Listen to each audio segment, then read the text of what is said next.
probably once a week. It is like I feel so healthy and proud of myself every time I eat chip. Do you take it home to the family and you're like, look what Dad brought home, this buffet for $22. It's epic. It's the best deal in Denver. It is. I actually think that it's good enough. You can go through and it looks like homemade. So if you really play it smart, this is certainly one you can pretend like you were roasting a chicken while you're at the office. That's actually my move. That's a pro move, my friend. It sounds like someone that's been you're a combat vet. It sounds like. Right. Shout out to Alex Siddell, Chook Chicken, multiple locations across the metro area. Stanley is one, their original one down in University Park. Okay, so Jon, let's get back to the topics at hand. Y'all have been, like Chris said earlier, the Oscar Blues thing. Y'all have always been on the forefront of marketing and I guess partnerships and things of that nature, seeing the forefront of the industry. What do we have next? What can folks look forward to besides the Oscar Blues thing? What else do we have in the docket coming up? We've got some great events planned, and I think one of the things that we're looking forward to. I'm sitting in on this meeting, so I can listen to it. But you're not interrupting. I'm just listening. Yep. Okay. So continue on. We'll take that out. No, that was awesome. It took me a second. I couldn't figure out who it was. Like, wait, who's monitoring us? That's too funny. I think that. I think the next phase, and I think the most important phase, and what we can't wait for, and I don't know when it happens. I hope it happens soon. But when it does, we'll be ready, and we're just trying to kind of gear up and make sure we're ready for that day. Is when we see social consumption, and social consumption and our ability to actually, as a community, go to a venue that's exciting and fun and stimulates us and enjoy a joint, next to someone who's having a glass of wine. I think that's going to be such an important component. So we're not there yet. But I think in the short term, we're working on different ways that we can activate just really cool, authentic experiences. So, and connect with consumers while we're getting ready and getting better and getting ready for these social consumption days. We just did. Yes, you can sponsor our dinner series one month. Yeah, we would love to. Jon. We would love to. Oh, we would love to. Well, you just missed the last one. It was epic. I never get invited to shit like that. You got to start inviting me for it instead of afterwards. It's all right. It's we'll move up in the friend list and we'll get the invite before the event happens in the future. So it'll be good. We'll bring the weed. Hey, Jon, this has actually not existed yet, but the episode drops after. So I'll send you an invite after. I'm just a dick. Hey, I appreciate you not supporting our company and our venture and cause. Well, separately, I'll tell you, we would love to. We did some really cool we did some cool paired dinners last year with customers, and we did one with bud dinners, and they were such fun events. And so I think as the rules become able to do more of those, we're excited about it. In the short term, we try and find our lane. Like last week, we do these partnerships with Icelandic every year, which is they're a phenomenal partner and so much fun to work with. They put on Winter on the Rocks, so we were able to activate that a couple of ways. And we did one of our activations was a bus that actually took people from the bottom parking lots to the top of Red Rock. So you could ride up in style, ride up in comfort. And if you so chose to sample a product, there was products to sample. And it was just cool, and it's a fun way to interact with the customer, to say hello, not really get in their face, but just like be part of a fun experience. And I think that's what we're going to look at for more of those opportunities. We've done really well in those historically. So looking to get involved with more concerts, dude, I'd love to get involved with your food session, your cooking things. That'd be awesome. Chris, we're going to use this podcast from now on just to guilt folks into giving us money or product. That's what this podcast is now, I think. Yeah, it's perfect. It's on record. Yeah.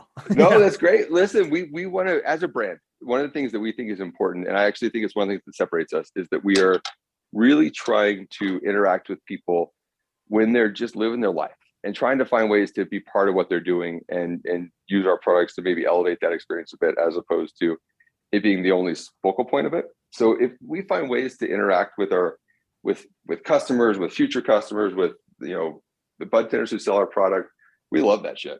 And that's really, like, we have a whole team and we've got a budget for that and for that alone.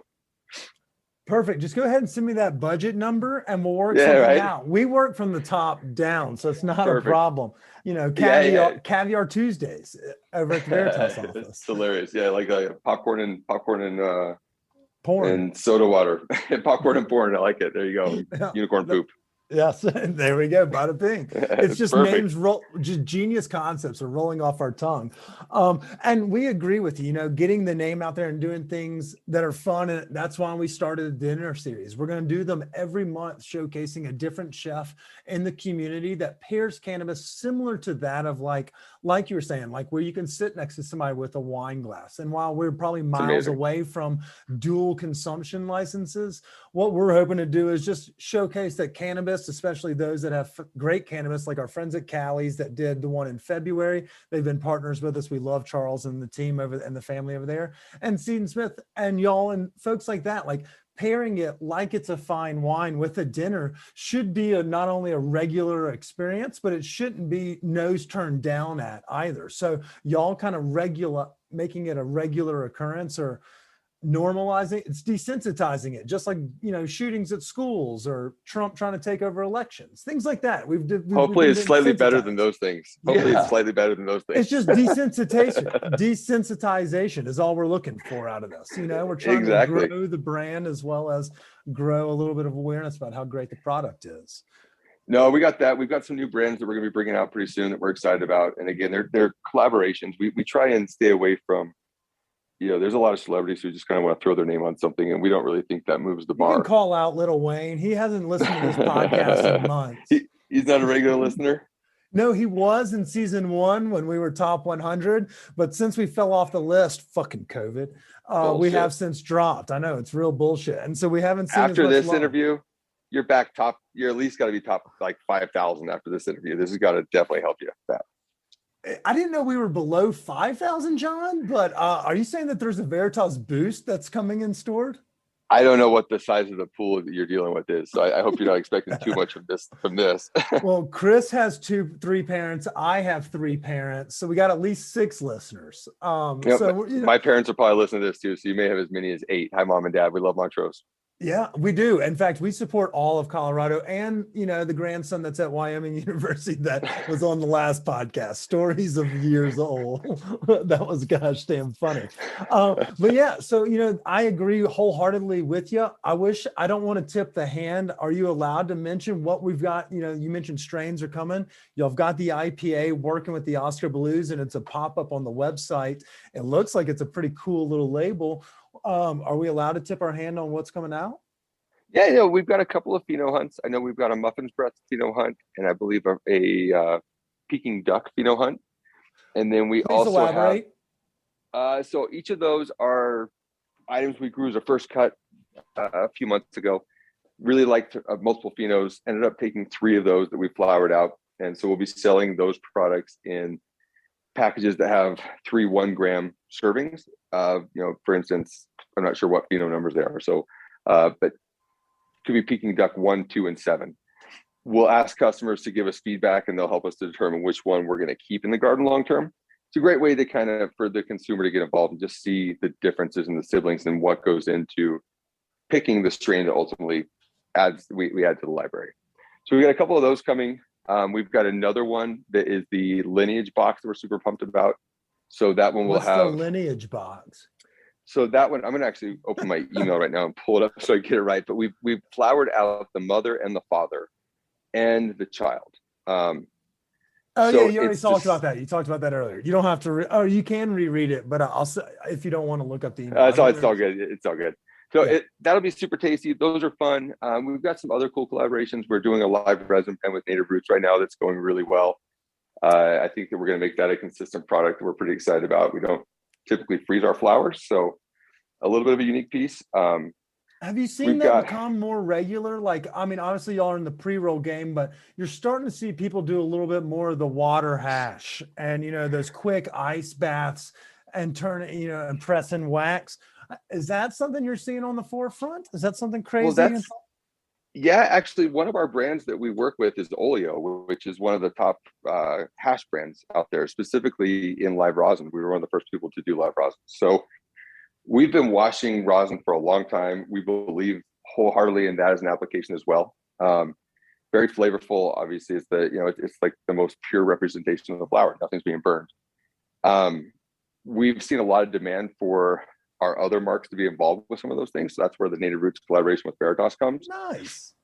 but we love, I mean, at Oleo, if you guys like hash, we'll certainly set you up with Oleo as well. And we've got a great lab. We do live resin, we do rosin, and on Oleo, we'll be launching a strain-specific live rosin gummy soon, which we're very excited about. So we got all kinds of fun stuff in the pipe. It's gonna be a busy next couple months. That's Man, I awesome. believe it. That does sound great. Jon, I appreciate you joining us today to talk about, what's going on over at the Veritas camp. Give us a little insight into the world of working with cookies and telling us what Oscar Blues is like. I don't recommend their Market Street location if it's still even alive. But their beer's great, but the food over there, you don't have to, I'll cut that out for your friends. But That's hilarious. That's too funny. it's really bad. Like they try to do like this New Orleans style. I used to have an office right behind it. Great TV setup. Love the drumsticks on the ceiling. Thought it was a really cool vibe. You could drink beer and whiskey all day, but yeah. But they have great beer. We're not involved with the food, so feel free to take it however you actually don't. It's probably mean. It's very funny though. I love it. Yeah, well, we're authentically ourselves. I like it. That's good. Before we go, Chris has come up with some really clever questions that, because he wasn't with us the last time we did an episode, I really want him to hit home some of these other ones. Chris, I'm thinking cartoon Stoned Appetit. What do you think? Yeah, those sound good. Jon, I hope you're sitting down and you're not on speakerphone in front of your kids, because these are some hard hitters. I'm sitting down, and if I remember I said something offensive last time, I'm going to do my very best to not say something offensive this time. Did we cut it out or did we leave it out? Because No, yeah, right now I they're think you coming left for it in. Rogan, and I don't want to be in that group. If they find our Terry Schiavo jokes, I'm screwed. Terrible. Way to reference. I mean, You're digging, when you pull the Terry Schiavo out, you're digging deep. I like it though. it's a very small group of people that appreciate those jokes, but a smaller group of people that would be offended by them. True. It's pretty safe. Yeah, I'm a little bit better than Rogan. Spotify's not pulling 100 of our episodes, except for maybe lack of listens.